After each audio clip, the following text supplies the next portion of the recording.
And this is our annual joint school board and Board of County Supervisors annual meeting. This is my first one that I'm overseeing, so I'm very excited.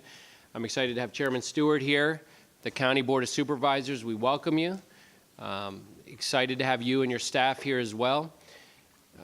Excited to have the school board members here tonight too. I hope you all had a wonderful Thanksgiving. And tonight I won't talk too much. We're just going to get started right away. Feel free to grab more food as you wish. There's coffee, there's dessert, but I think we'll go straight into our first presentation, which will be the economic update and future financing capacity for the billion-dollar bond concept floated by the Board of County Supervisors members. This will be by Miss Michelle Atrid, the Prince William County Director of Finance.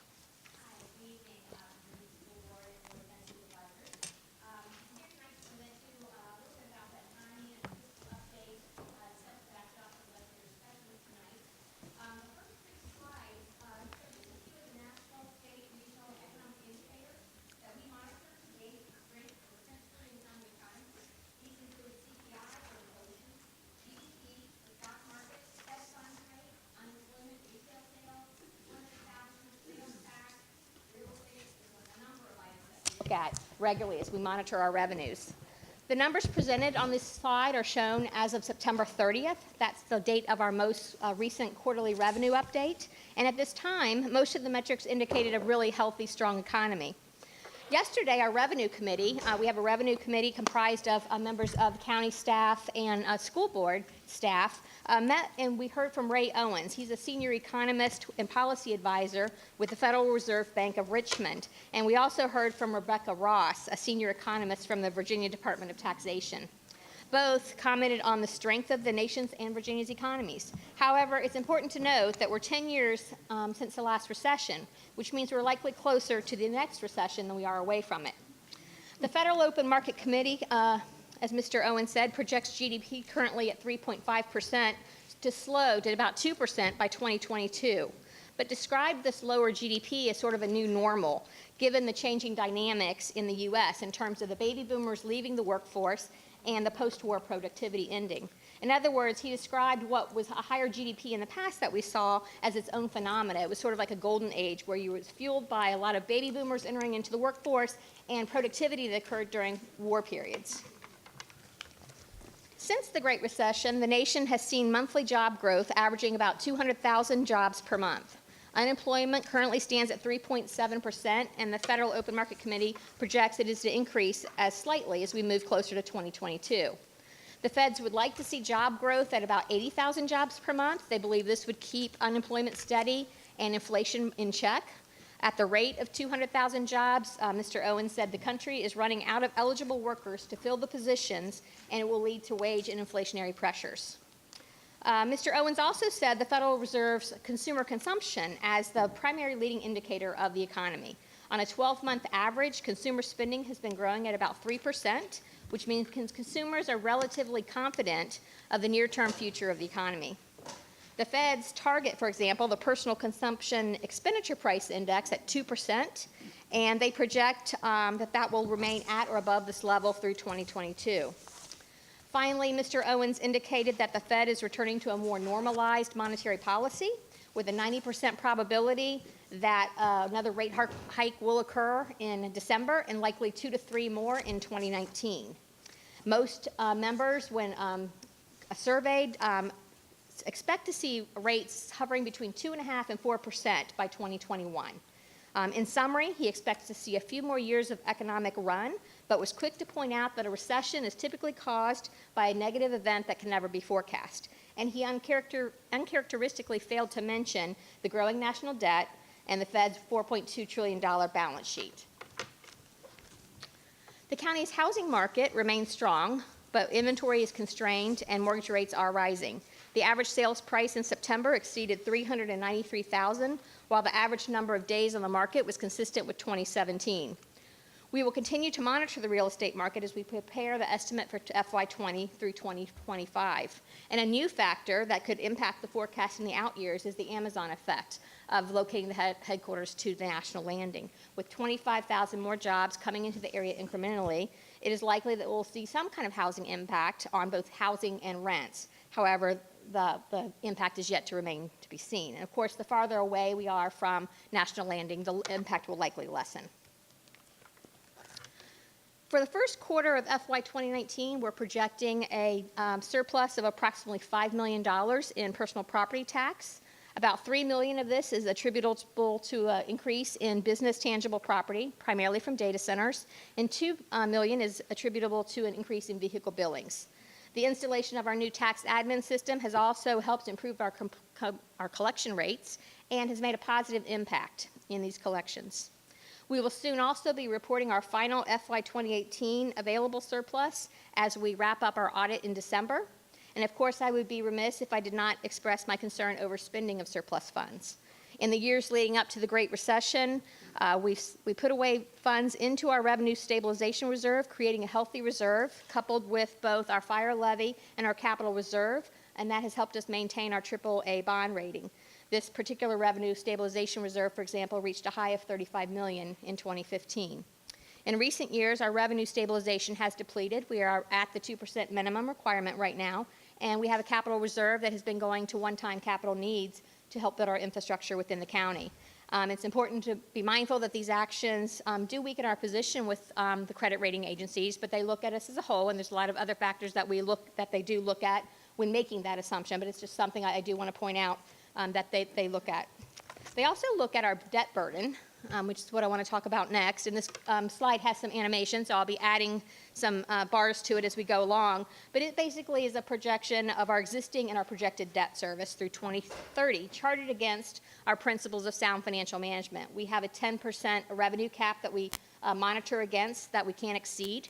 And so when you put first the existing debt service, this is facilities, the light gray line. We'll add fire, judicial, parks, police. What color are we on here? Parks, I'm sorry, is blue. Rust is police. Dark gray is public safety. Browns is road. And then we're going to add the heavy hitters, the schools here, light blue. Lots of school construction in the out years. So that's the current existing debt service on existing debt that's been issued. Now we're going to add the CIP on top of that. So when we add the FY19 adopted CIP for the schools, we hit here, and we add the county on. It hits about a high of $160 million in debt service by 2025. This line reflects that 10% cap. So you'll see we reach a high of 8.04% in 2021, and then it drops back down as we spend down, as we pay off our debt. But there's also been talk of a $143 million issue for trailer elimination. So I've graphed that on here. It makes a slight impact. It jumps it up a little bit in the out years, but not significantly. The next slide shows the available capacity. So if you were to go all the way up to your 10% threshold of what your principles allow, that purple shaded area is what capacity you have. And so we've hypothetically put on here 3 issuances. If you spread them out, that's about $627 million. You'll see by 2025, you exceed that threshold of 10% at 10.07. Now this is also important to note that this is based on the current revenue forecast. So this is based on the assumptions of what we have for revenue in the out years. To the extent we grow our revenue base, add new revenue streams, it creates more capacity. And with that, I'm happy to take questions.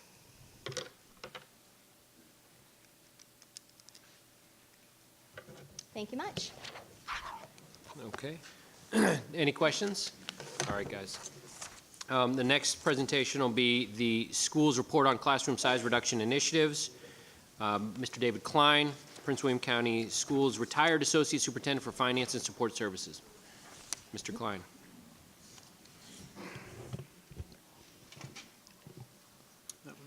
Yes. That's it? Mr. Chairman, members of the boards, Mr. Martino, where we get? This evening I'd like to provide you with an update relative to class size reduction, which is certainly an item that we have done successfully over the last, I'm going to say about 5 years. And we'd like to take an opportunity to highlight some of the efforts that we continue to make in this area and particularly since it is not just an effort of the schools, but a joint effort with the Board of County Supervisors. Just to highlight that if we look very simplistically first at sort of grade levels, over the past 5 years, we've put into place class size reductions efforts at all of our various grade levels. So for years, we've had the K-3 class size reduction grant, which is a state incentive program which helps provide funding to reduce class sizes based on the the economic status of schools, and the less affluent you are, the more assistance the state provides to assist in reducing class sizes, and then the school division provides that match. Coming back out of the Great Recession, the first effort we made to begin some of the class size reduction was at 6th grade because of the transition between elementary school and middle school. So in FY15, we had done class size reduction for 6th grade. In FY16, we did additional efforts at 9th grade, also at 7th grade, and this one was in conjunction with the county, and I'll come back to that. We reduced the maximum class size cap so that we would cap the maximum size of classes in grades K through 5. And then we also added some targeted class size reduction to address specific issues that may come up during the year or particularly during the beginning of the year. Again, we continued in FY17 with additional class size reduction for 8th grade and then also in 10th, 11th, and 12th. And certainly the focus on most of these areas was primarily in the core classes. As you're aware, we have a cooperative program to reduce class size with the Board of County Supervisors providing an additional $1 million each year, and the school board providing at least a match of that to ensure that we get to the point of having our $2 million effort. The areas, and we've provided this report to you, I think, for the last 3 years, so that this had started in FY 2016. We're currently in the 3rd year of the program. FY 20 would be FY 20, we're in the 4th year of the program. FY 20 would be the 5th year of the program. And it was an initial 5-year commitment from the Board of County Supervisors. So as we move into FY 20, this would be a continuation, and that would be the 5th year of the existing effort. This effort focuses in 3 specific areas. 7th grade core classes, and it's basically split. This provides 1 additional position to each of our comprehensive middle schools. It funds roughly 4 positions that help maintain our K-5, the caps on K-5, and I'll come back to the detail in a moment, and then helps facilitates targeted reductions primarily at middle school and high school, again, that occur at the beginning of the years. And just to highlight some of the results of that, if we look back to FY15, FY16, you can see that our class sizes for middle school, and this is highlighting the middle school program, and the red line in particular highlights 7th grade, which is the class impacted specifically by the class size reduction between the county and schools. This highlights the fact that the class sizes were reduced from what was 28.1 down to about 25.5, 25.6, and just as importantly, it's come down and we've maintained it, and that's really the function we've had with the funding going in there. We see the impact of class size reduction, and with the continuation of the program, we are maintaining that effort. The K-5 class size itself for the cap, we'd reduced the maximum class size in kindergarten from 28 to 27, and grades 1 through 5, 29 to 28. When we do our analysis and look at it, we're currently seeing that about 99.1% of the class sections were there at the point of analysis. And certainly the issue we face there is we'd like it to be 100%, but on any given day, if you're at the caps and a student walks in the door, we have to serve that student, but at the same time, then we have to turn around and make adjustments to staffing in order to address the fact that we would at that point theoretically be over the cap in that particular school at that particular grade. But with the growth of students during the year, I think we've done quite well to keep it at that point, and our goal certainly is to try and keep all of the classes under it. And again, that is really a fluctuation that occurs relative to as student enrollment fluctuates during the year. Because you could have 1 student walk in today, 1 leave tomorrow, today you're over, tomorrow you're under. But we focus on that and we follow it carefully. The final one is, again, the targeted class size reduction. And particularly if you look at middle school and high school, the last couple of years we've funded just over 2.5 positions, the equivalent of 2.5 positions at the middle school and about 2.7 at the high schools. And really the focus of that, and if we kind of look at the graphic here, the net effect is if you have algebra and you've got 150 students being served over 5 periods by a teacher, then each class is at 30. By paying a teacher to teach one additional class, we can have one additional section, and the net effect is we can have 6 sections serving 150 students and bring those class sizes down to 25 to 1 instead of 30 to 1, simply by adding a period. And in some cases, that could be served by just adding one more, generally the function is potentially a teacher could be teaching an additional period in lieu of their planning period, or depending on the overall need, you could be hiring an additional teacher who's serving 5 different types of, 5 different sections across the board. But again, this has helped us be successful in the high school and middle school, but really where it helps is that while you're building your staffing going into the fiscal year, you never quite know exactly what the teacher loads are and the student loads are going to be in September. So this allows us to make adjustments to specific class sections as the school year opens. And in this particular area, it may not be exactly, it's not always core classes. It can be core classes, but it could be any class areas, any subjects where we see a substantial need to address it and to reduce class sizes through that particular year. And then you relook at it again in the following year. And I wasn't sure if Dr. Waltz wanted to make a comment here, or? Well, I think you've explained the diagram well. Again, I think Dave used the Algebra 1, but I'll use another example. Let's say you're a high school English teacher with an SOL mandatory course, and you're doing writing, and students are doing writing every single week. If you've got 30 kids in a class and we're able to reduce that by 5 kids, that's a significant improvement for the teacher. So, you know, when we first embarked upon this, we did an analysis, and at the time it was $17 million to reduce class size by 1 student in every single class across the school division. So of course, you know, nobody had that kind of money at the time, but we started thinking, well, what could we do with much smaller amounts of money that would have a very high impact? So you can see where we, just in the high school, we did 25 sections like this. Well, that impacts a significant number of students, and you don't have to build any more classrooms or hire any more teachers. So it was a very effective strategy, and I just wanted to interject that on behalf of the school division, we really appreciate the partnership that the school board and the supervisors joined together to do this. We have tracked this by classroom, by school, by grade level, every single year since you started working with us on this matching money, and it has been very effective. So we're planting the seed. Since there's only 1 more year, we're hoping maybe you'll continue going down the road with us. And while I have the microphone, I just want to add one other thing. A lot of times when you have class size reduction, you know, inevitably in some situations you're talking about needing more classrooms.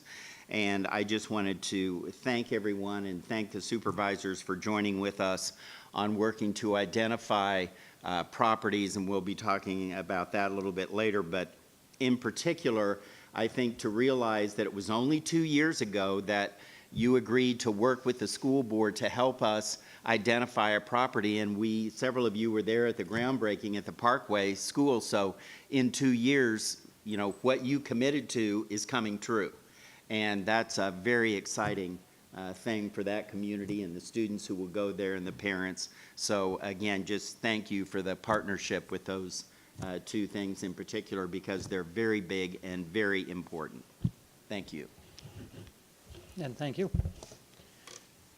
Thank you. I just want to echo Dr. Waltz and thank the County Board of Supervisors. This program has gone on, David, for 4 years, the class size reduction?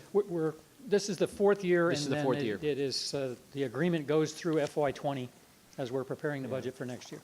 I mean, the importance of reduced class size affects student performance across the board, and I know you may have heard this, and I know the superintendent's announced this a number of times, and you may have seen this in our press releases, but we have the higher graduation rate than Fairfax County for the last 2 years running. And I think all of you ought to congratulate yourselves for that, and I think you deserve a round of applause for that. These efforts make a real difference, and it doesn't happen overnight. It happens over a course of a number of years, and over the last 10 years, we have steadily increased this graduation rate. And so I think these types of programs where we work together to focus on areas where we can solve real issues has real effect. So thank you once again. We're going to move on. I think, any more questions for Mr. Klein? Or any questions, sorry. So moving on to the where am I at? Progress report from the Joint County School Capital Process. Ms. Michelle Casiato, Prince William County Deputy County Executive. Thank you very much. I have the honor of being able to present the joint work from the Joint Schools and Capital County Schools and Capital Process team. We have a few items that we're going to cover tonight. The first is a land update. Second, we'll talk a little bit about the capital plan to eliminate school trailers, and finally, some of the accomplishments of the group over the course of the past year. First, in terms of schools negotiation for sites, within the CIP, there are a number of schools that are coming online within the next 10 years, and there are 6 school sites that have yet to be purchased for schools that are coming online between 2023 and 2028. And the schools are continuing to negotiate and work to find those sites throughout the county. One of the things that has really been a fruitful adventure of the joint team is we've identified Rosemount Lewis Park site as a park property that's owned by the Prince William County government that we believe will be able to be transferred to the schools to become an elementary school site, and we are currently in the process of doing that. Mrs. Lawson issued a directive earlier this year. The schools have already had a public meeting on that, the public facility review. We were expected to complete that by the end of this year. And that's a really exciting result of the group's work, is that we're going to be able to transfer a site that's not going to cost any dollars. It's going to utilize a site that is underutilized at the current time and be able to move forward in the CIP with a land site suitable for an elementary school that does not have to be purchased. So that's a really good and excellent use of the group's time over the course of the past year. The Joint CIP Committee is reviewing some other sites, and we'll be talking a little bit more about that with the 2 boards in closed session. Mr. Chairman? Mr. Chairman? Yes, Ms. Lawson, sorry. Thank you. I just want to add that is a project that we've been working with the school division on, and it's important to note, for everybody to know, that there's a significant amount of community support on it too. I know it's difficult to take away parks, but in this case, I think it was a win-win for everybody. I'd be remiss if I said that not everybody is supportive of it. Mr. Turnham and I have done I think a decent job of door knocking in that community and trying to appease everybody. But for the most part, I think it is supportive of the community in addition to both of our divisions. Would you agree with that, Mr. Turnham?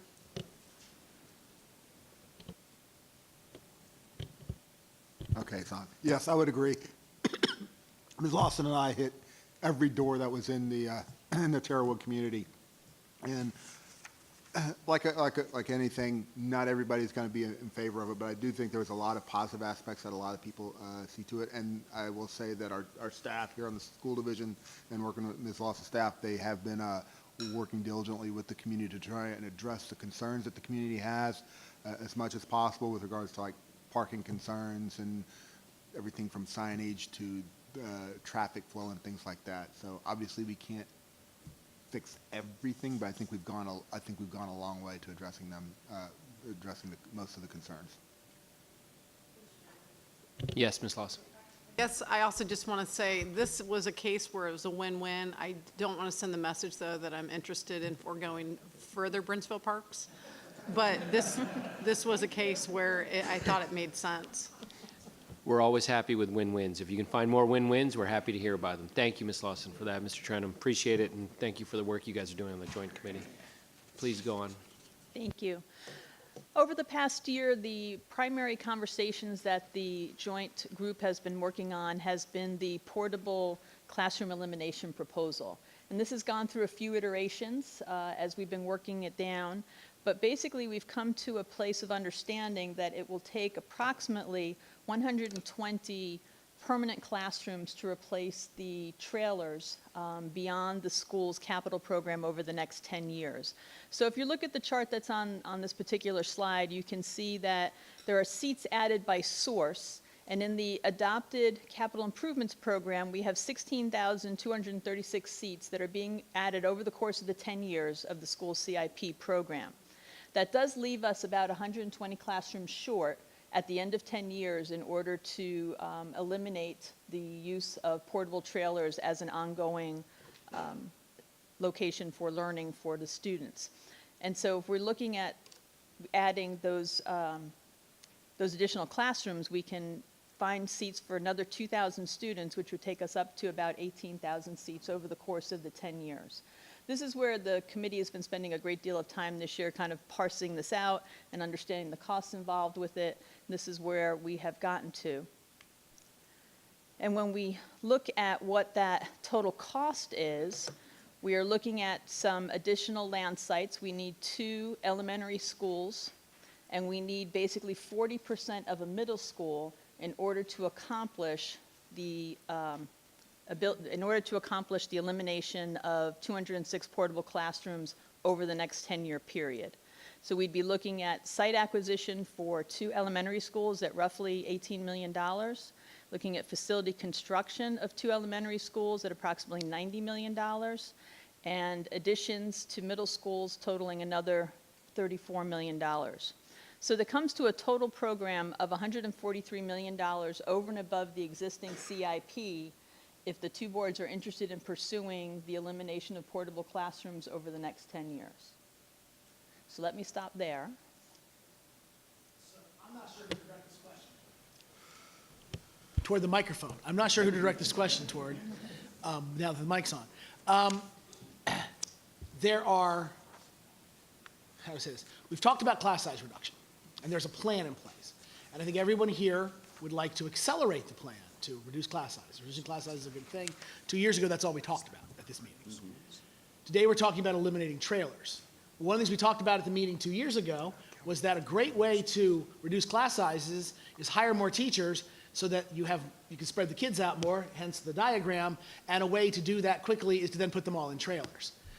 Does this $143 million allow us to eliminate trailers in consideration of expected population growth and in anticipation of our current class reduction program? Or does it also anticipate the yet more aggressive class reduction program that we have talked about in the past? It anticipates that the class reduction program that has been underway will continue, albeit right as of today at the school's sole expense after fiscal 20, that will continue, and that these additional classrooms would come into effect to replace the trailers. We've had a lot of conversation back and forth about which way we go, and there has been some committee members, I'm sure you'll jump in if you disagree with this statement, but there's been some agreement on the fact that we are simply out of space in order to accommodate students within the physical confines of the schools themselves.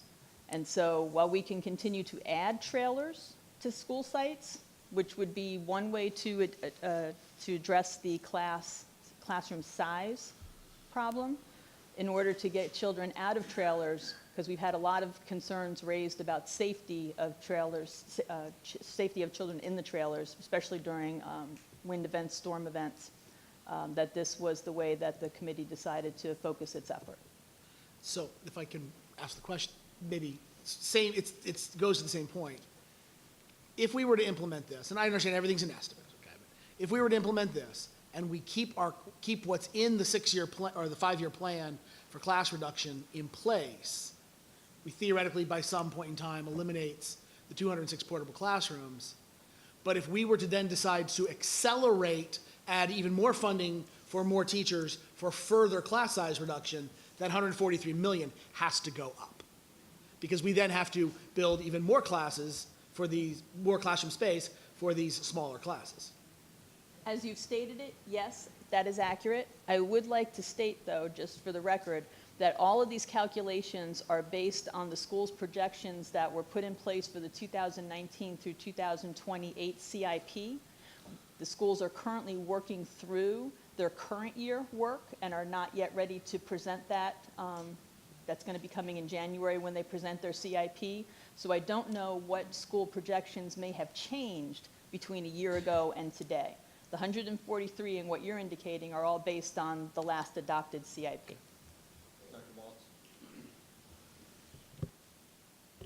So I think that's a very good point that you just made, that, you know, everything we do is based on a snapshot in time, usually around September 30th, or it might be slightly out from that. So we have now more of a continuous trend of reduction of enrollment projections, so that will actually work to help the very issue that you've brought up. Then we also need to look at what we're doing with the boundaries. We have significant classroom additions in addition to a new school that will open next year. So I'm cautiously optimistic that with those two considerations, we might be able to attend to both the elimination of trailers and some additional class size reduction. Mr. Chairman? Let me go to Mr. Trenum first, and then we'll go to Ms. Anderson. Thank you, Mr. Chairman.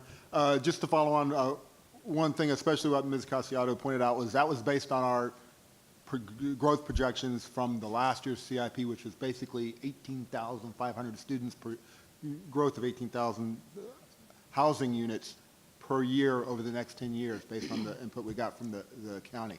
My understanding is the county is going, that reduction is, that number is going to be reduced substantially coming up forward. So that will affect those projections. So that gives us some leeway there. The other thing I think to keep in mind is that target gets it over a 10-year period, gets us to about 95, right around 95% capacity across the board. And the goal is 95% at every school. It's going to go up and down a little bit, but that does give us some room to work with to be maneuverable as well. So if we get more dedicated funding to hire more staff and fill them, we do have some flexibility as far as working with that, to follow up on what Dr. Walt said. So.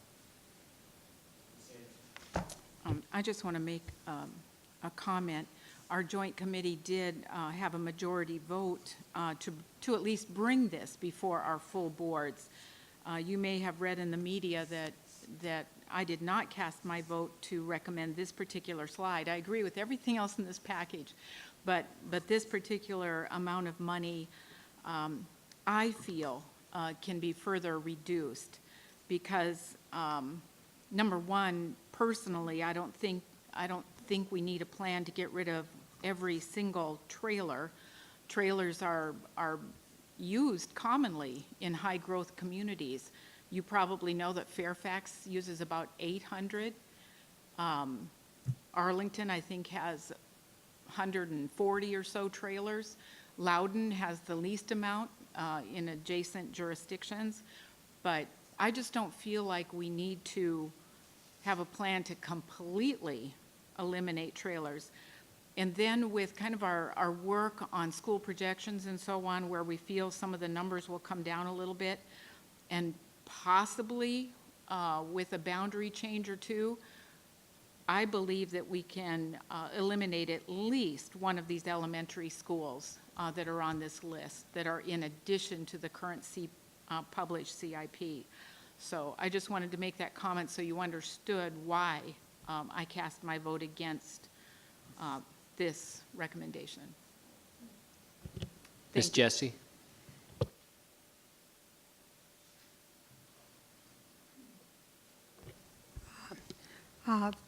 This has been a very long process for me, and I guess my greatest concern has always been at the elementary level, where you have 10 trailers or 13 trailers, and as a principal, when there is a tornado and you have these students out in these trailers and you're trying to get little ones inside, at one school, as I started this process, the principal said, I have 800 kids, I have 10 trailers.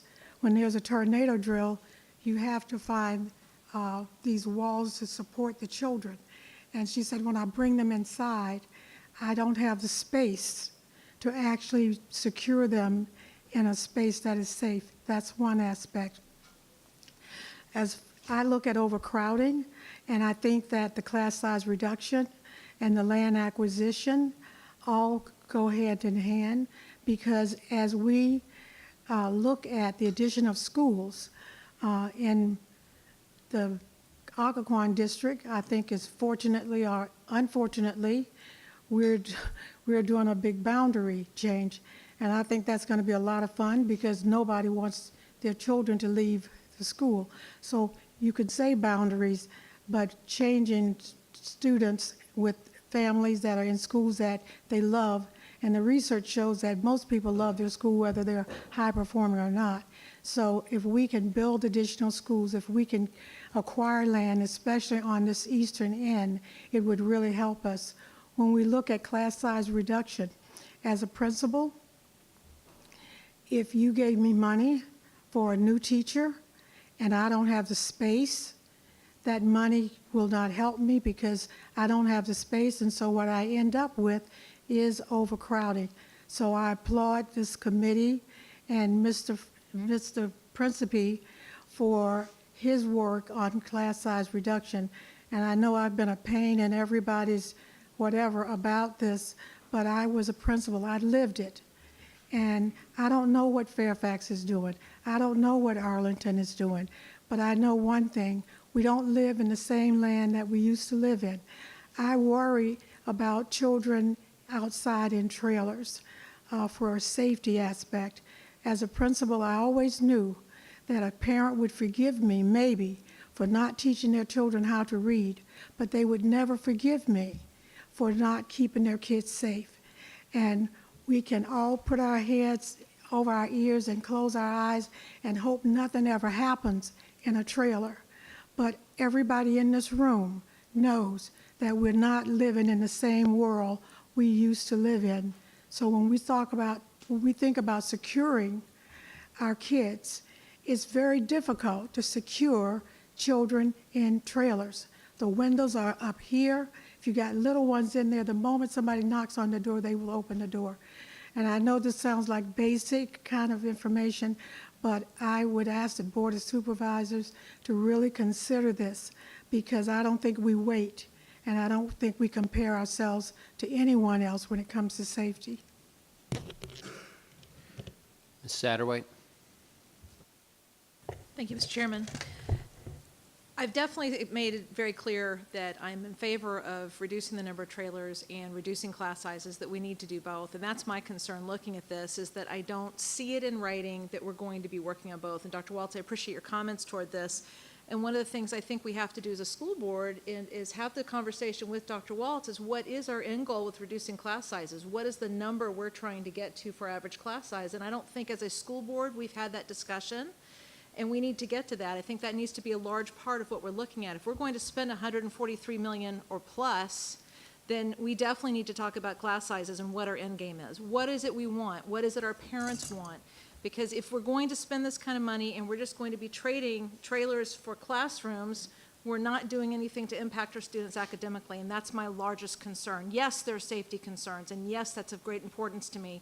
But academics for students and class sizes is an even higher importance to me, and I want to make sure we are reducing class sizes as we're working on this. And so, Mr. Nohe, I thank you for your comments on this also. Thank you. Mr. Chairman? Just to be clear, we were tasked from the joint board to look at trailer reduction, not overcrowding, and that's why this deals with trailers. And I agree with the sentiments. The trailers, as Ms. Jessie said, it is a safety issue and a concern, especially in today's times. But we as a board were not looking at overcrowding as the committee at that time. The focus was just on the trailers, and we recognize that all of this information may change based upon the numbers, the snapshot for this year. There's also a lot of unknowns because it also depends on how much new housing and residential is approved and developed. There's also things to consider, like older neighborhoods that have new young families coming in. The goal was for 95% rate, as Mr. Trenum said, for occupancy for our schools. But even in my district, with the elimination of trailers, my schools will still be overcrowded 10 years down the road. We made some discovery along the way as far as the processes between the school board, and the Board of County Supervisors as to how we operate, which I think is key. But this was just one idea. So it was not designed to be the end-all, be-all, but it was really designed to answer the question of how do we eliminate trailers, and to start a discussion between the boards about what other goals that we would like to see happen for our students and our school families. So as this was designed to be presented tonight, to be voted on, but it was not designed to solve all of the problems. It's a starting point after 2 years of discovery of how did we get here, what are some things to look at, how do we work together, and what is the solution that we could come up with right now. So I don't want anybody to think that this was the final answer and the way that we were going to solve portable classrooms for the entirety that we live in this county and educate students. But we do recognize that we have to start somewhere, and this is where we're starting. Ms. Casiato, if you want to continue, and then you might answer some of the other questions as you continue on.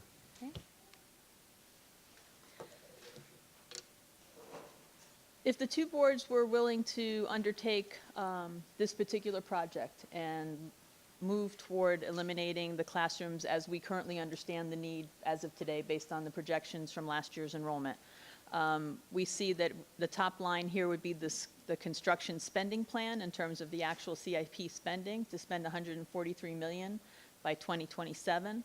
By 2023, we would begin to sell debt for this, and you can see the financing plan kind of marching across the page. 2023, it reaches $12 million a year in 2027, and then it would start to even off after that because we will have sold all the debt by then, and we will be paying the debt off for a 20-year period. The committee is not recommending that you move forward with this as is. We know that there's more information to come forward in this budget process. We know that there's refined enrollment and projections that are going to be coming from the schools. But the committee did want to have the two boards consider potentially making this part of the budget conversation in the current budget season, to be able to put a placeholder in the out years of the plan, because right now this is right at the end. This is like at the fifth or sixth year of the plan, to begin to provide some capacity for this or a combination plan that may come forward.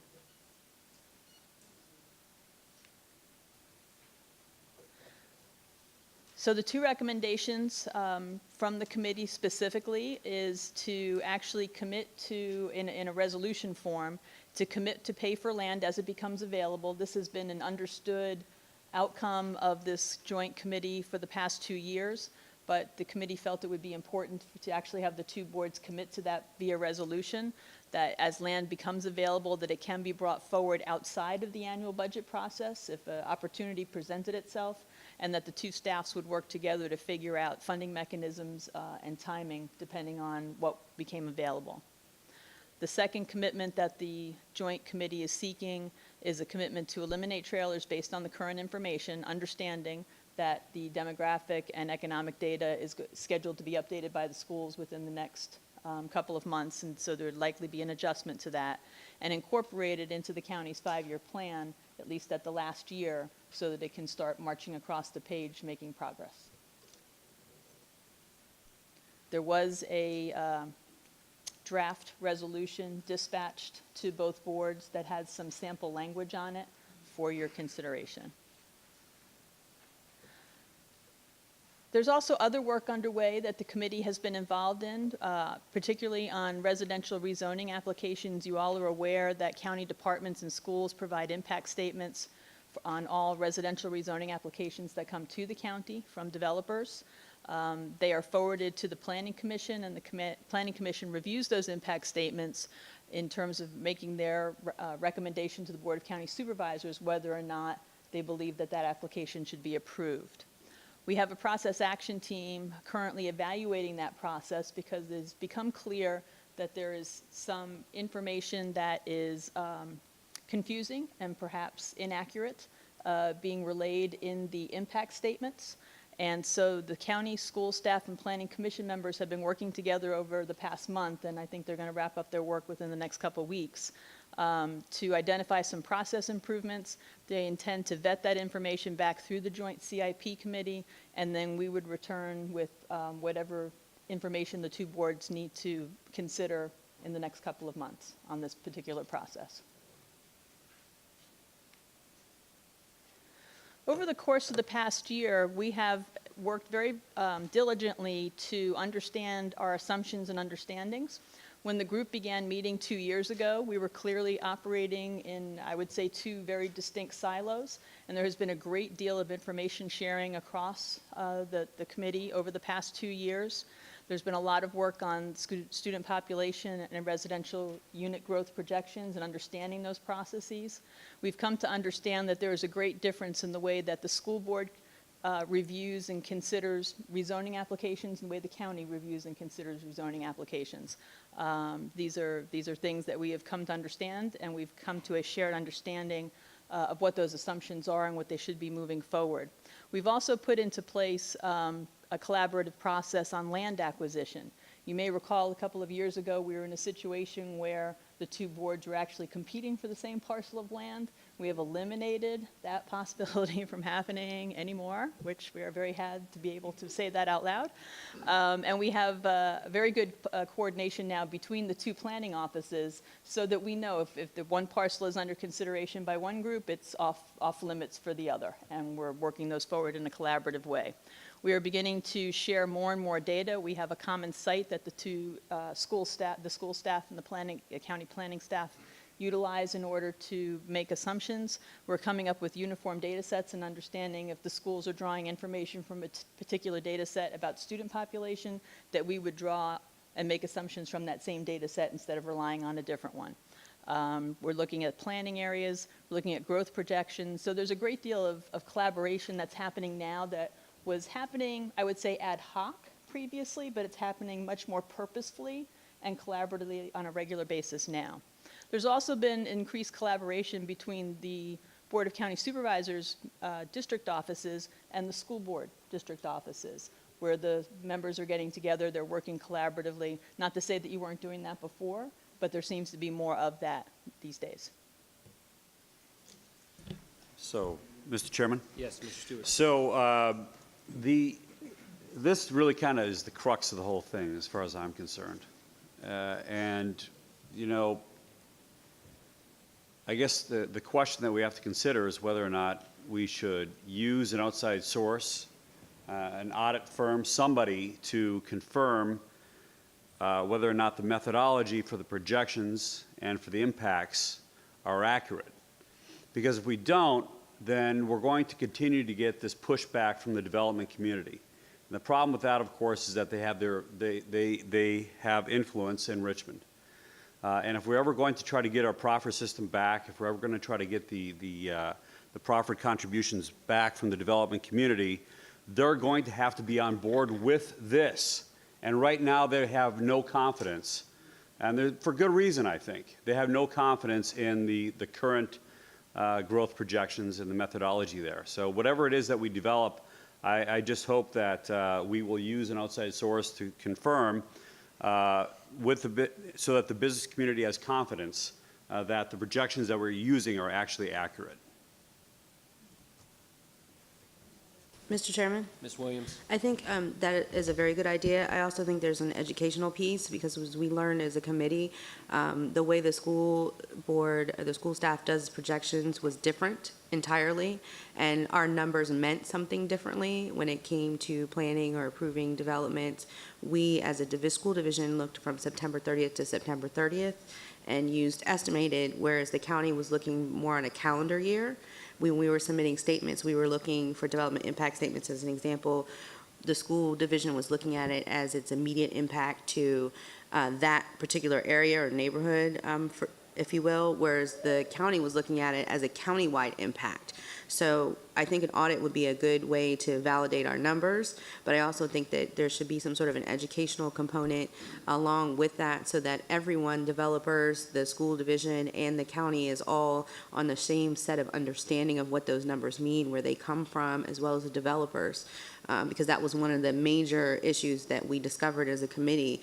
We may have all seen the number 3, but it meant something completely different to each individual group. So we were making decisions based on different ideology. So I think if we're going to do that, we should throw in some sort of a way to educate all 3 sources as well. Ms. Jessie? I too agree that the audit idea is perhaps a good one. What I'm maybe a little bit in disagreement with is that the business community does not have confidence in our numbers. There were some differences, and I made note of those, but the numbers presented to us, we could all question how those numbers came into play. I've been a principal in this county for 20 years, and I will tell you that this county is so transient. One year, I would start with a certain number. By September 30th, I had military kids. You have military kids. You have federal government students. You have building. My husband and I have been here since the 70s, so we have seen this county change drastically. So I agree with the audit, but I personally, having worked with facilities, would like to commend them for helping me, because usually they were pretty much on target. And if they weren't on target, it was often something that they could not anticipate. But as a county, a school system, we're always interested in learning and having backup support for the data that we provide to you. And the numbers, again, depend on movements and shifts. Some schools are very, very steady with their numbers. I was in one of those schools I called the Beltway School because I had daycare centers. I had lots of things. So my numbers were not always accurate. But I do want to thank you for bringing, Ms. Anderson, I want to thank you guys for bringing the information you brought to us for us to stop and look at some of how we're doing everything. But I just want to say, for the school system, I think we've done a pretty good job. Thank you. Michelle? As was mentioned earlier, we have an opportunity over the next year with the Joint Committee to really dig deep into the boundary planning process and understand that better.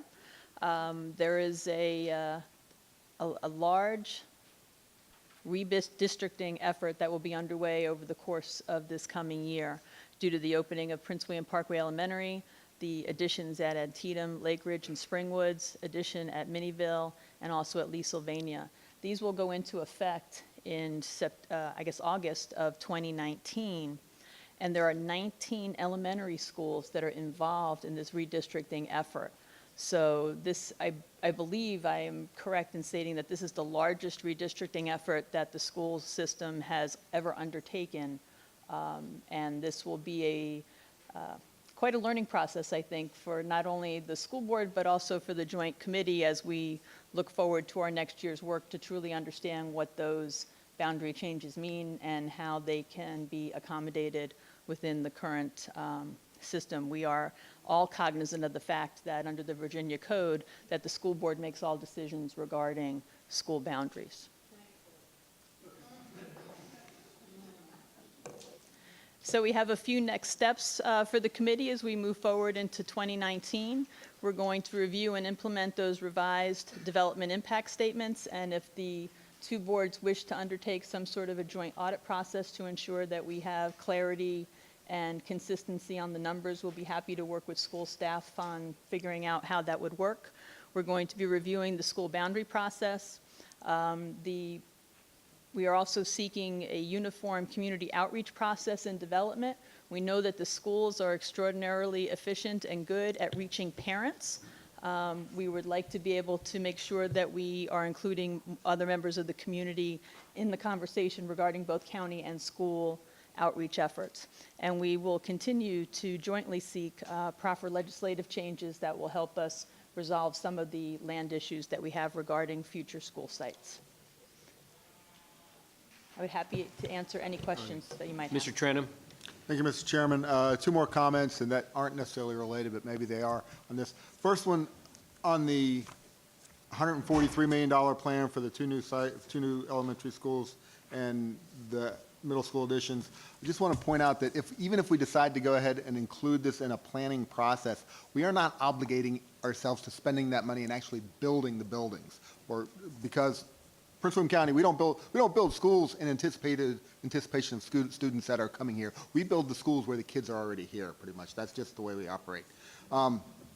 And that's over a period of 10 years. So we adjust our CIP every year. So as this goes along and we find out that the growth rates do come in substantially lower, we push everything to the right like we've done in the past and a number of times. And so we're not obligating ourselves to spending that money just because we decide to include it in planning. The other comment I want to make is with regards to the idea of the external audit on our projections process, which we talked about at the Joint Committee. I agree with that. I think that's a good thing. But I would just sitting here thinking, since our projections are based fundamentally on the county's projections for how much growth we're going to have on housing units, we may want to incorporate that as a combined piece and have that same audit look at, okay, how are we doing projections for our student growth, but also how are we doing projections for our housing growth and stuff like that, to make sure that and do that all in one fell swoop. Because like I said, our numbers are based fundamentally on that. So just something we might want to consider. Question, I guess, for school staff, school board. But where, Spotsylvania County, my niece went to school. Question for school staff or perhaps the school board. Keep forgetting this.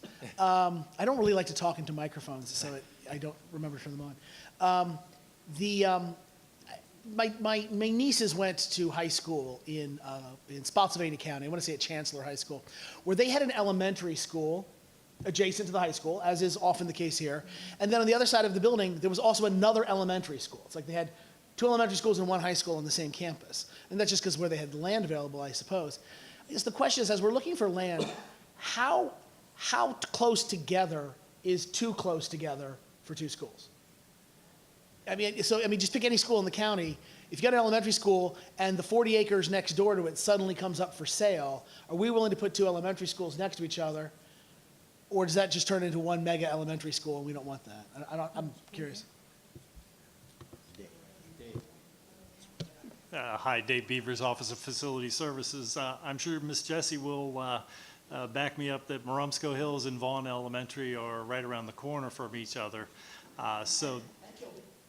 In Kilby, yeah, exactly. So I think we're certainly willing to look at every possibility and consider when we look at housing students, we're certainly open to looking outside the box.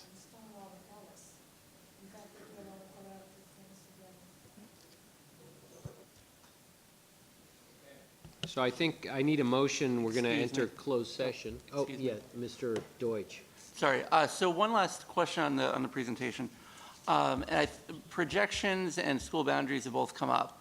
Looking at the current CIP for that school division has, we are, as we get out to 5 and 10 years out, our current CIP has us net positive in terms of seats by quite a bit. So the elementary school level in the 5-year projection, we're adding 3,100 seats. We're net positive 2,300. At the 10-year projection, by then we're adding 8,200. We're net positive 2,900. Middle school, we're adding 1,800, only down by 100. By 10 years out at middle school, we're adding almost 5,000 plus 900. So there seems to be a lot of flexibility across the county. Where does rebounding come into this entire discussion? Because that seems to be a lot of flex in the whole projections. Mr. Chairman? We didn't discuss that as the joint committee. I think maybe board to board, we may, that's a good question to ask, but that wasn't what our focus was in the committee. It wasn't looking at boundaries. But if the plan is to reduce trailers, how does rebounding not come into that? Especially when we're discussing adding new schools and there seems to be some additional capacity. Like, was that literally not, was rebounding and how that impacts our capacity not a topic at all? Well, from my perspective, I know we discussed it when we talked about, for example, the Parkway Elementary School and what we currently have. But that wasn't an idea that floated to the top and consistently made it to the top of our conversation. Anyone else want to jump in? Mr. Chairman? Thank you. I recall our board directing our 3 members that we would prefer that they come back with more than just one recommendation. So I had that expectation that other scenarios would be at least deliberated. School boundaries may be one of the examples, and I certainly, for one, don't want to build, new schools if ultimately they're not needed, if it's just a fix of boundary changes. So I would entertain, well, I'm not on the committee. I don't know if your work is completely done, but I would encourage the committee to have that discussion if they have not already. If Ms. I may- Jessie. I'm sorry. I don't know the exact numbers, but some things I think are a natural process that we really don't think that much about. In the Occoquan district right now, where we're looking at those boundaries, and it involves about 12 schools, am I right? 12 schools. It's going to be a lot of fun. And one of the things that I looked at, that as we we looked at the boundaries and looked at the space availability, that there was a natural reduction in the number of trailers. And I think that that's something that maybe Mr. Beavers, or maybe you could address that a little bit more than I could, about the number of trailers. I think inherent in any discussion here is that when we build new schools, we have to do new boundaries. I think that's part and parcel. When we build that space, we've got to look around and optimize how we're using space at different schools. So I think we don't get away with building a school without doing new boundaries and adjusting the schools around to give everybody the appropriate amount of space. We do at the elementary level have to look at the space geographically. When we went to our program capacity that makes an adjustment to those class sizes by economically disadvantaged, in essence, we created space out in the west and we removed space in the east because of the geographic distribution of economically disadvantaged students in our county. So there is a geographic component to some of the misbalance of space and students that is going to be a big challenge to move the space to where the students are, and quite possibly so big a challenge that we're going to have to face some inefficiency in the use of space at the elementary level, just some. Okay, Mr. Chairman. Oh.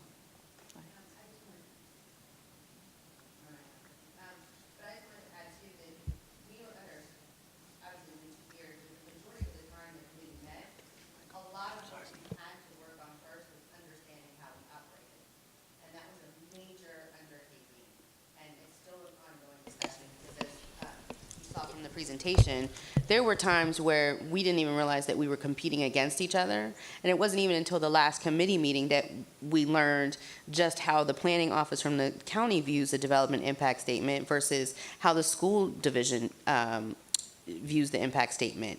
So that really trying to work together and understand our vocabulary and our processes was a major undertaking that took the majority of our time, and really we could not move forward without first understanding how we operate so that we would not continue to compete against each other. And the end result was getting rid of a lot of inefficiencies so that we can move forward and develop more ideas. I would agree with Mr. Beavers. I mean, every time we open a new school or make adjustments, there's a certain amount of boundary changes that have to naturally occur. As far as, I don't understand personally this notion that there's going to be open seats, because in my district, we're overcrowded even 10 years out. So I think when you think about excess seating, I think it depends on where you're looking at in the county. And as Mr. Beaver said, there's also things that the school division is doing, like we went from building capacity numbers to program capacity. It deals with not just economically disadvantaged, but your special education students. We're expecting in the next few years to do that for middle schools and high schools as well. So there's a lot of moving pieces in this puzzle that we can't just say this one solution will fit everything. It just won't. And then taking into consideration that our CIP as well as the strategic plan, those things are living documents that we alter to get rid of some of the efficiencies.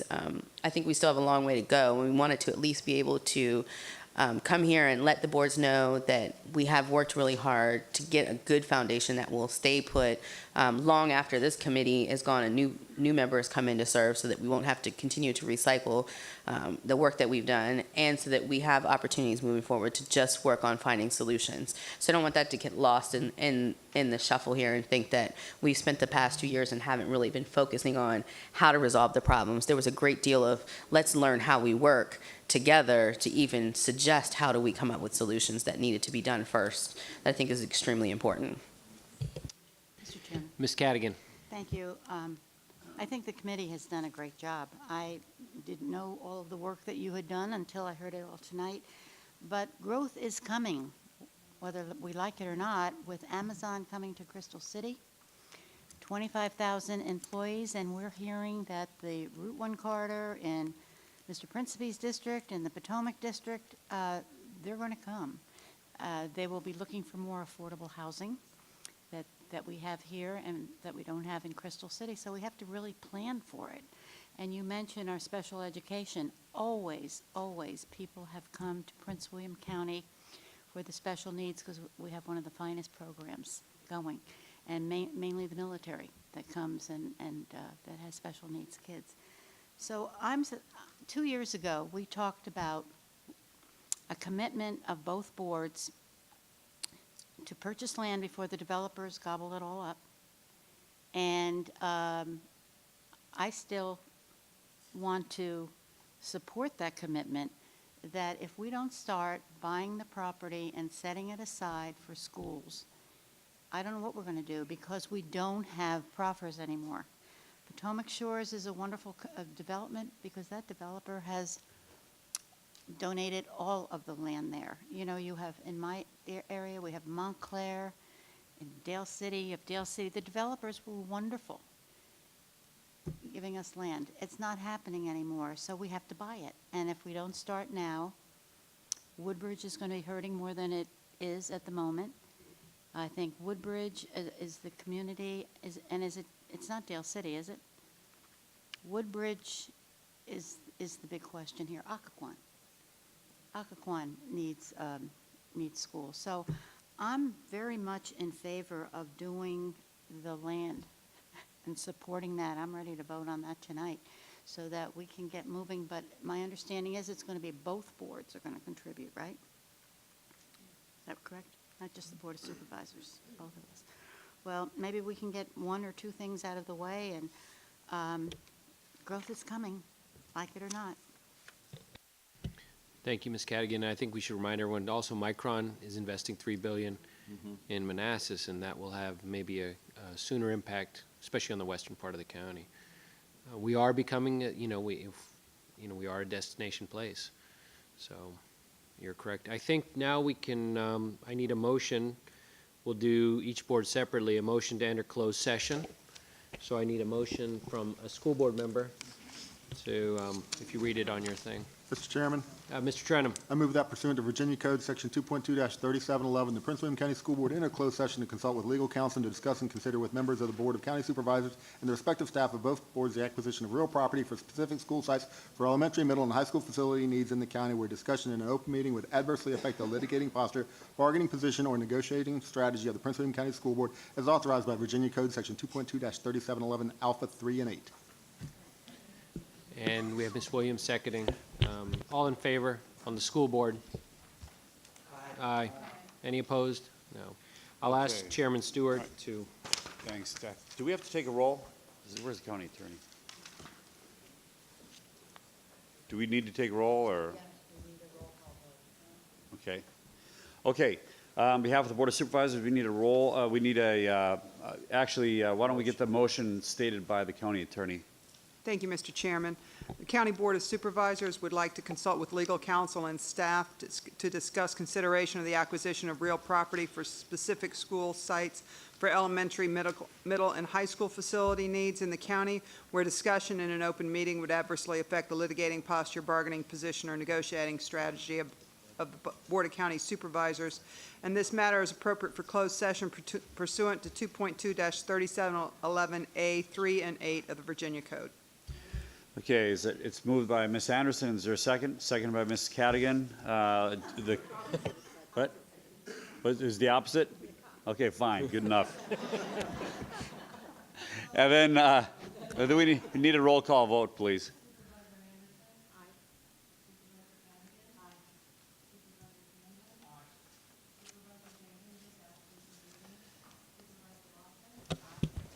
Supervisor Noe? Supervisor Prince? Chairman Stewart? Aye. thank you. Mary, do we need a roll call, or we're good the way we did it? Okay. The clerk has everybody noted who's present, everybody voted. You have the vote down? Yes. Excellent, thank you. So I think we'll move to have everyone who's expected to stay in the room for the closed session stay, and everyone not. Thank you for coming. Can I have a motion for the school board certification for closed session? Mr. Chairman, Mr. Trenum. I move that pursuant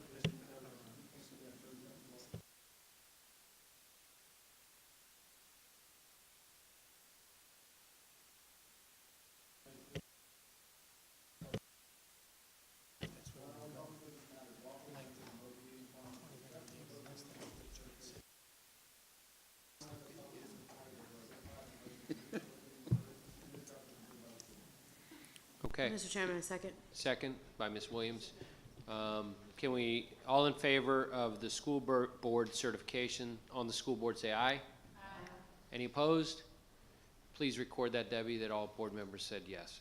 I'll go to Chairman Stewart next. Okay, we need a motion to certify the closed session. And the clerk will call the roll.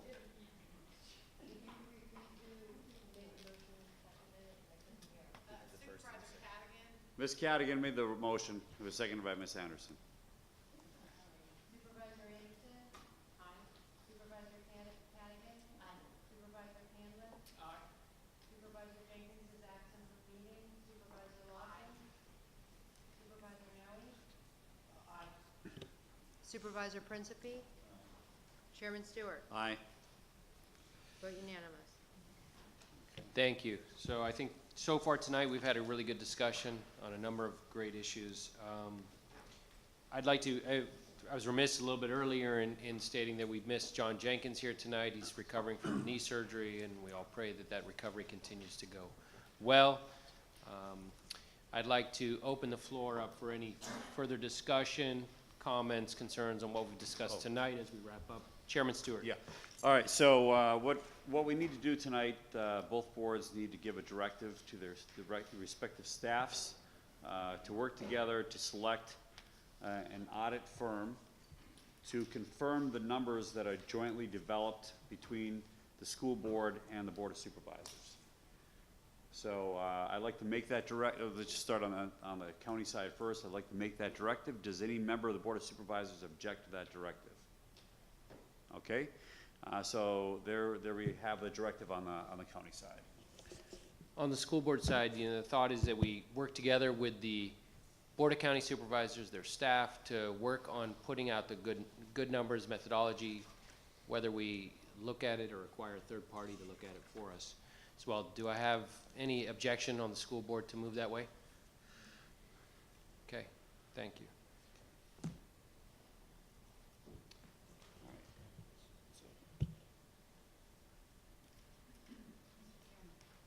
Mr. Klein, Ms. Cadigan. When are we going to vote on the land? I mean, I know we have a budget coming up. When are we going to do that? Because I think you have a lot of support over here. On the acquisition of the land, yeah. So, We did this 2 years Mr. ago. Klein, is this draft resolution we have here address the land issues? Not really, all right. That was put forward as a potential option for the boards to consider if you wanted to move in that direction. Reflecting the actions of the committee and having the two staffs work together. So, yeah, so I would have everyone take a look at the draft resolution that's in your packet. And I'll go ahead and read through this and see, Ms. Cadigan, if this is a good starting point for what you're talking about. So this is regarding to direct staff to bring forward school land acquisition opportunities with financing recommendations at any time, and the portable classroom elimination plan shall be integrated in the proposed fiscal year 2020 to 2025 CIP. Action, whereas the Prince William Board of County Supervisors and the Prince William County School Board of Schools are partners in establishing Prince William County as a community of choice, having entered into a revenue sharing agreement that has been in effect since 1998. And whereas at the joint BOCS and schools meeting of January 10th, 2017, staff proposed a joint county school capital committee that would bring together resources to address capital needs of the county and the schools. And whereas the proposed capital process will work collaboratively to identify and develop plans to address options for future land needs, address transportation needs, optimize planning to maximize resources, and find other opportunities to meet the community's needs. And whereas members of both boards have voiced support for the proposed process and a willingness to work together, and whereas the Joint Board Committee for Capital and the Joint Staff Work Group for Capital coordinate on needs and opportunities while reporting to and seeking feedback from both boards. Now therefore be it resolved that the Prince William Board of County Supervisors and Prince William County School Board agree that staff shall bring forward school land acquisition opportunities with financing recommendations at any time. Be it further resolved that the portable classroom elimination plan shall be integrated into the proposed fiscal year 2020 to 2025 CIP, Capital Improvement Plan. Discussion on that? Mr. Chairman? Yeah, Mary. Ms. Robel and I have discussed this resolution, and we'd like to suggest that it might be a better and cleaner way to approach this, to have the time for the staff to work on the audit issue, and then incorporate that into individual resolutions for each board to adopt at their next meetings coming up. We have a board meeting on the 12th. I believe you all have one on the 4th and another on the 11th. So we could have individualized but nearly identical resolutions that are unique to each board. Yeah, okay, Marty. If Mr. Gavin had not said that, I would have asked for that anyway. Mr. Thank Chairman? you, Mr. Noe. Yeah, I think that's, I guess Marty and I have been working together too long. Yeah. Because I was going to suggest the same thing. Mr. Chairman, Ms. Cadigan. I think if we're going to do it individually, we need to have some figures, because we're now getting ready to do the budget, and we need to move on it. We've been talking about this for 2 years. And at our board meeting, could we vote to say yes and have a dollar sign? What our commitment is as the Board of Supervisors and what the commitment is to the school board. We need to move on this, start buying the land, because another year is going to go by, and we do a lot of talk, and we don't do it.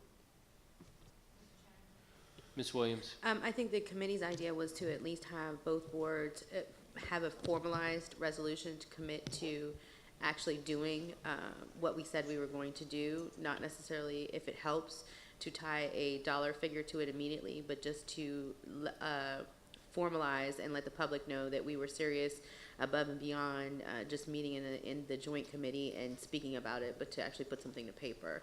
So I know that some board members are not on the same page when it comes to dollar values at this point in time. So if it helps any, I think I just wanted to reiterate that we wanted to at least see from the committee that the boards agree and make a resolution. If there's no dollar value included, then that would be okay. We just want to make sure that the public knows that we're doing what we said we were going to do. Mr. Chairman? Mr. Principe? Yeah, I don't disagree with that. For my 1/16 of the people around this room tonight, feel that there does need to be a dollar price tag associated with this. But more importantly, I hope that the next draft of the resolution links the second resolve clause to actual student forecasts. And what we learned at our last joint meeting was that those student forecast numbers would not be available until January. And while I do want to move quickly and get this done, this plan will change in January based on the new student forecast numbers. At least that's the common understanding. So we might be getting the cart before the horse here and trying to rapidly get approval of this resolution and then seeing changes made as soon as January. Mr. Chairman? Frank, I think that goes to what Ms. McGowan said about, if each board looks at, how we're going to vote on the third-party issue to look at the numbers to help us guide us, and then also coming up with the language for this where it's very similar, give us a few weeks to do that. I think that makes sense to go that route. Mr. Chairman? Always listen to your lawyers. I want to Ms. caution Williams. both. I want to caution both boards and to remind them that our student generation forecast numbers are forecasts into the future. They're not meant to be exact numbers, and I don't want anybody on any board to get caught up with holding us to the very finite number and then not getting anything done, because we say our generation numbers are estimates, because we don't have a crystal ball to know exactly who's going to move into what house with what student population. The whole point is for them to provide as close as we can get to what we think is going to happen. So I'd hate to see another year go by or more time go by waiting for an audit result or waiting to tie us to a specific dollar amount when we know what we have to do, and at least we can provide the public a commitment to that we're going to do it. If we want to piggyback on it and add to the resolution later on down the road, I think that would be fantastic. But I just don't want us to continue to kick this can down hoping that we're going to have an exact science or the audit is going to come up with an exact number of students based upon an apartment complex that may or may not ever happen. And in the meantime, we're wasting taxpayer time and money. Ms. Anderson?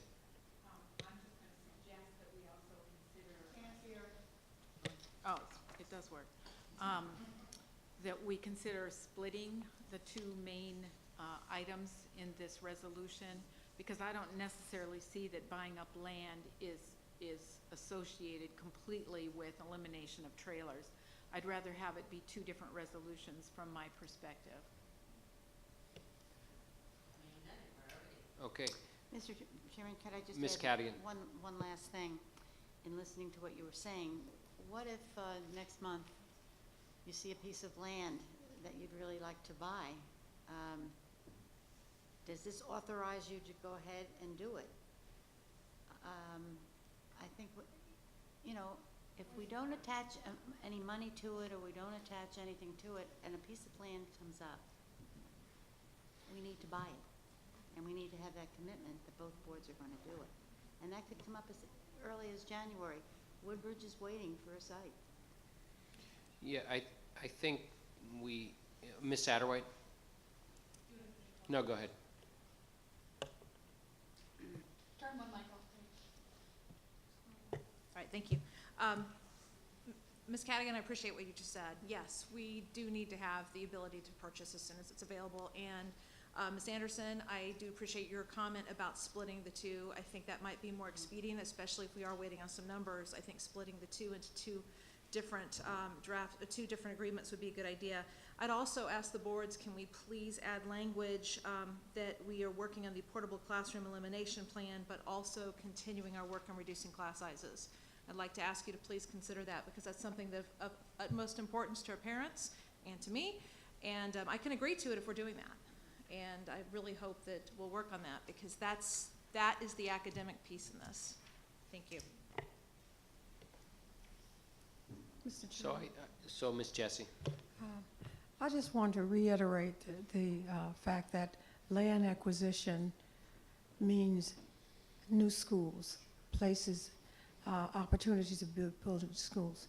And with the opportunity to build schools, you reduce overcrowding. And when you reduce overcrowding, you eliminate trailers. They're not separate items at all. And maybe it needs to be clarified, but they're all tied, they're all joined together. Again, in the Lake Ridge, Occoquan area, we're going to be able to eliminate some trailers over there because we have built that one school and added those additions over there. I don't think we know the exact number, but that will automatically mean that some of those trailers will be removed. Mr. Stewart. All right, well, I think I just want to, first of all, thank you, Chairman Lateef, and I want to thank the school board for having us here tonight. We are meeting next Tuesday, so it's not like we have to wait a year. And the county attorney has recommended the same thing as the school board attorney, that they give some time to digest this together with county staff, and I'm sure with school staff as well. But what I can say is that we will place some motions up in front of the board next Tuesday to address your concerns, Ms. Cadigan and others. So, Mr. Chairman, Ms. Lawson. thank you both. If I can change the subject, I'm going to, if that's okay. I think that More this parks? I'm sorry? More parks? You want more parks? No park, Okay. well, no, we can go back to that, but I just want to let the school board know that on our legislative agenda, which we just passed today in our consent agenda, we are going to lobby again. It will be, I don't know how many years we've lobbied for full-time security officers, retired, which are I think presumably they're retired law enforcement. The way VRS system works right now, they can't draw full-time hours and draw on, I believe, on their retirement. And given that we are stepping up our security measures for middle and elementary schools, I hope that your lobbyists will also, I'm assuming you're planning to lobby for that? So it's in our legislative agenda Great. as well, and Great. we've met with our delegates. I think you guys are meeting with the delegation next Yeah. week. But it's one of our top priorities So as far as adjusting the VRS system to allow us to hire these folks without them losing on retirement. Great. So it's my understanding, working on this issue in the past, that Delegate Jones, who is the chair of appropriations, has been a roadblock on this. And I don't know if there's any sign of him caving, but it sounds like we have work to do with him. I don't know what the other members of appropriation thinks about this issue, but I think it'd behoove all of us if we can accomplish that this year. Thank you. All right, I want to thank everyone. Oh, yes, Chairman. Mr. Deutsch. Sorry. So after consultation with our legal counsels on what they're comfortable with, there's if people are open to it, there's a variation on the first resolve clause that our legal counsels are comfortable with that could give us the flexibility to move forward on land purchases as they become available. And I would just like to read it if the joint boards would be open to moving forward just in that first whereas or resolve clause. And so the language is written by council states, therefore be it resolved that the Prince William Board of County Supervisors and Prince William County School Board direct respective staff to bring forward school land acquisition opportunities with financing recommendations at any time for the joint consideration of both boards. And according to legal counsels, they're both comfortable with that language if we want to move forward on that. So I'll actually move that. So we're not actually voting on that, Willie. We'll discuss it on each of our boards, and hopefully come up with language that's similar as the council looks at that. But I think, thank you for that. Mr. Trenum? Thank you, Mr. Chairman. Well, actually, because this may be a good thing for the lawyers to mull over and go over later in the future. But from my perspective, to address Ms. Cadding's concern, if we find a site for a targeted elementary school, we just operate as normal. We go out, we find it, we start the process, we go get it, and we bring forward. I read this as and this may be, like I said, this is important for the lawyers, this as something where by the county and the school, the board of county supervisors and the school board agree that we would consider land banking in the future land opportunities that might not tie to a specific school site, whereas the one up in Woodbridge is tied to a school site. That one we just go on like normal, and we can do that now. As far as your concern about the plan changing in January, Mr. Principi, I actually absolutely agree. I think it'll change. I think it'll change for the better from our perspective. But I'll also opine that the plan will change every year.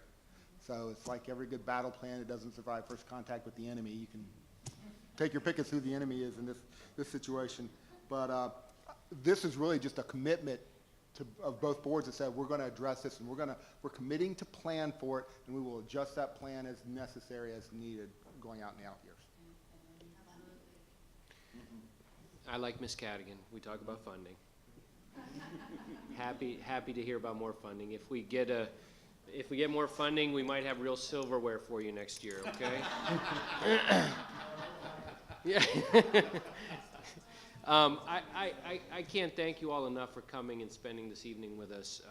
I think the spirit with which this meeting was had a robust discussion with a good spirit, and I think I'm excited to move forward working together with you all as we go through the budget season in a collegial, collaborative way. Thank you, Mr. Stewart. Mr. Chairman, I know I've taken up all of your time, but I wanted to say something on behalf of Ruth Anderson, because she won't say it herself. She pushed forth, she said, this is how it's going to be, and we voted unanimously that there is a committee. You want to tell them about it? And I'm sure she's the one that's going to be sitting on it to work with other regions to get the proffers back again. You want to tell what you did today? Well, we voted to join the High Growth Coalition that's multiple jurisdictions, including Loudoun and Fairfax and some other high growth jurisdictions. So we voted today to join that, and we're going to lobby as a much bigger group than just Prince William County, trying to fix the proffer legislation. That would be wonderful. Thank you so much for that. We really appreciate it. And anything help you need from us in that work on the committee you're with, we'd be happy to support you in any way. I think that's unanimous by the school board, right? I don't hear any opposition to that. I think we can adjourn and have a great night, guys. Thank you. Oh, by the way, one last thing. Freedom High School is in the state semifinals. The game is going to be, I think, in Chantilly, Westfields. I might have a chairman's tailgate party, so you're all invited if I pull that off. You'll get an email. Excuse Chairman, me, Mr. chairman's Chairman. tailgate. Excuse me, Mr. Chairman, the Yes. Board of County Supervisors needs a motion to adjourn. Oh, hold on, Chairman. Needs a motion to adjourn and the roll call. Hold on, school board, supervisors. Okay, we need a motion to adjourn for the Board of Supervisors. It's a motion by Ms. Cadigan. Was there a second? Second by Ms. Anderson. Please call the roll. Chairman, Supervisor Anderson? Supervisor Cadigan? Supervisor Candland? Aye. Supervisor Jenkins absent from meeting. Supervisor Lawson? Supervisor Noe? Aye. Supervisor Principi? Chairman Stewart? Aye. Unanimous.